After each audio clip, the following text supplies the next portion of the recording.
चंदगड तालुक्यातील शिनोळी इथं श्रीराम विद्या मंदिराच्या नूतन इमारतीचा लोकार्पण सोहळा उत्साहात माजी राज्यमंत्री भरमू पाटील यांच्या प्रमुख उपस्थितीत झाला. कार्यक्रम जिल्हा नियोजन फंड आणि खासदार धनंजय महाडिक यांच्या फंडातून मिळाला निधी. श्रीराम विद्या मंदिराची नवीन इमारत शाळेच्या विद्यार्थी आणि शिक्षकांसाठी एक उत्तम सुविधा ठरेल. या इमारतीमुळे विद्यार्थ्यांना अधिक चांगल्या शैक्षणिक वातावरणात शिक्षण घेता येईल. इथल्या विद्यार्थ्यांनी भविष्यात मोठ्या यशाची शिखरं गाठावीत हीच माझी शुभेच्छा आहे, असं प्रतिपादन माजी राज्यमंत्री भरमू पाटील यांनी केलं. चंदगड तालुक्यातील शिनोळी येथील श्रीराम विद्या मंदिराच्या नूतन वास्तू उद्घाटन प्रसंगी ते बोलत होते. उपसरपंच परशुराम पाटील कार्यक्रमाच्या अध्यक्षस्थानी होते.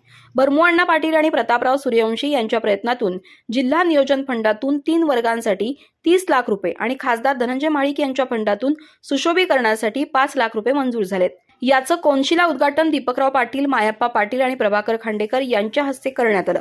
इमारतीचे बांधकाम ठेकेदार प्रतापराव सूर्यवंशी, अशोक कदम, अभिषेक सूर्यवंशी, सोमनाथ शिंदे यांचा माजी राज्यमंत्री पाटील यांच्या हस्ते सन्मान करण्यात आला.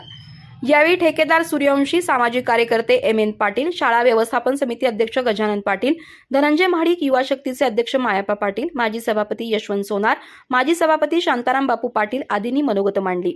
यावेळी उदयकुमार देशपांडे, तुकाराम बेनके, रमेश भोसले, वामन खांडेकर, कृष्णा पाटील, रूपा खांडेकर, भैरू खांडेकर, गणपत कांबळे, पुंडलिक गवसेकर, नारायण पाटील, कृष्णा बोकमुरकर, भरमू आपटेकर, ज्योतिबा तुळेकर, डॉक्टर बाबू पाटील, प्रशांत पाटील, रामचंद्र तरवाळ आदी उपस्थित होते.